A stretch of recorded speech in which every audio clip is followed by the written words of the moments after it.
I thought the tax cut that President Trump advanced was a huge mistake, a colossal mistake that will impact our kids and grandkids.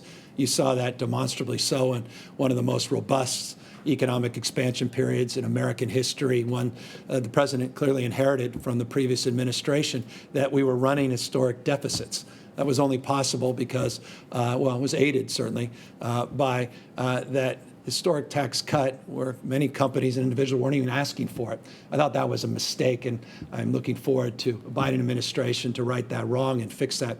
I think at a state level, it's a way of long-windedly making this point, you have to be careful about taking national constructs, which may be appropriate for a nation, and having state-by-state constructs until and unless you consider the impacts of those decisions on your ability to retain and attract talent, individuals, companies, and your competitiveness. Everything needs to be considered in that light. And I would encourage those that are making proposals in this space to consider those impacts in relationship to what may or may not be happening in other parts of this nation. So for me, the issue of taxation issue is, for me, one where, as a federal construct, it means one thing. As a state and even at a local level, one has to consider the impacts of these decisions in terms of our competitive environment, in terms of all of those factors as well. Corin Hoggard, ABC 30.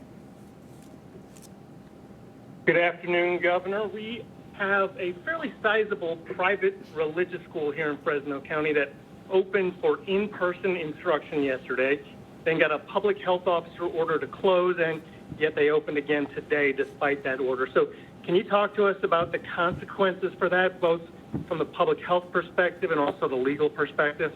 Yeah, I mean, I grew up, I had the privilege of at least a moment of education in Catholic schools. We were taught to respect rules and regulations, and so I'm disappointed, obviously, that they're not abiding by their local health officer, whose purpose it is simply to keep people healthy, keep people safe, not only the kids, but the leadership of that school and others. So by definition, I'm disappointed in that, particularly as someone who grew up in the church and has profound reverence, not just respect for its teachings.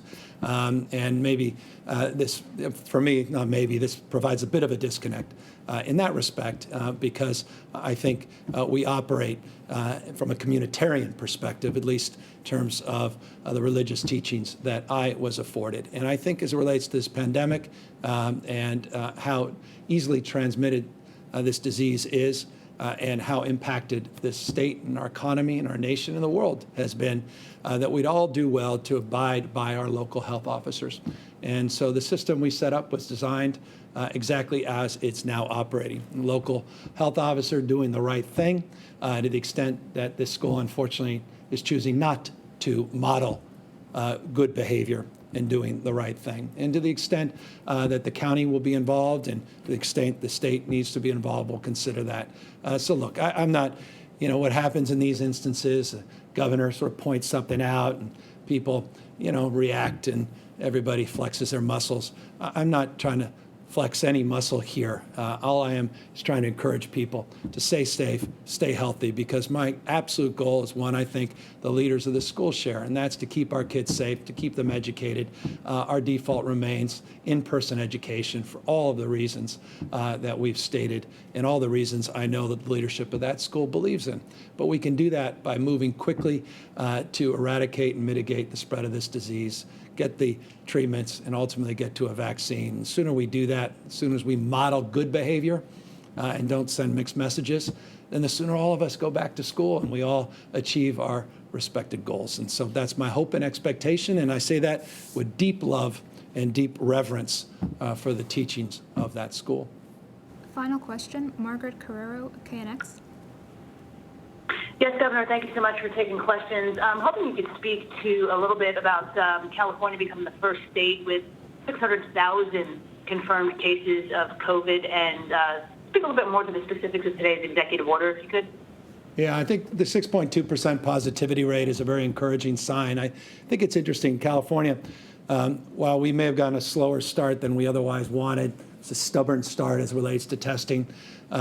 We've been able to step up our testing in a meaningful way. It's still not where I believe we should be and where I'm committed to taking the state in terms of total number of tests. But we are punching above our weight now in terms of our efforts to really get a sense of what is the background rate of infections, what's the community spread of this disease. We're not shying away from that. We're not playing in the political frame that somehow tests are bad because they were, by definition, show a higher count of total number of positives. But the number that really matters to us, the one that I'm not as fixated on as perhaps others are, is that positivity rate that gives us a better sense of what's really happening in terms of the community spread. What's happening in our hospitals is foundational. What's happening in the ICUs is foundational. Obviously, that leads to concerns and obvious issues related to morbidity, mortality. And so that's where our energies are. But I'm not going to back off on more tests because I fear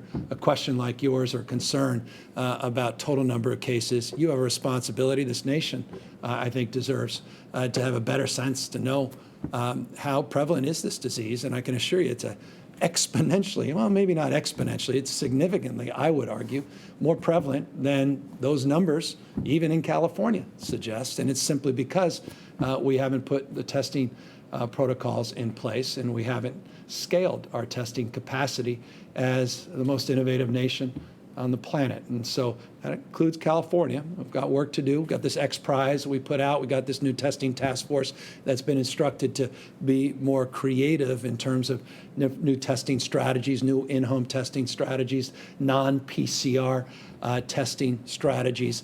And we'll be looking forward to announcements in that space, or I hope you'll look forward to them very, very soon. So that's just, that's it broadly on a nutshell. You'll see the executive order. Forgive me, I don't want to belabor this, but we have that executive order. Should be up online and available to you. It's multiple pages. You'll see the details in the executive order in terms of this broadband council and some of our new goals and expectations on 100 megabits and bytes rather, and other strategies to improve and expand our efforts that Tom and his team have been working on for many, many months. So that's a long day for all of you that have been tuning in. Thank you for privilege of your time and attention. I want to thank my team, Ben Cheetah in particular, for all his hard work in terms of the education guidance, and Dr. Pan is with us today and her outstanding work working with the counties. They'll be working overtime this weekend to clarify any final details. So we really wanted to get that presentation to a point where everybody's 100% on the same page, and that will happen Monday. We'll get that new updated monitoring list out and about, work with those elementary schools that are looking to do these waivers. Many of them have already submitted waivers, and we look forward to the data coming out Monday to help advance that cause as well. With that, continue the cause of good hygiene, wearing a face mask, be safe, and try to avoid mixing this very hot weekend. And between 3 and 8, if you could, ISO would be please maybe turn off a few lights if you could, to help us with our energy grid. Take care, everybody.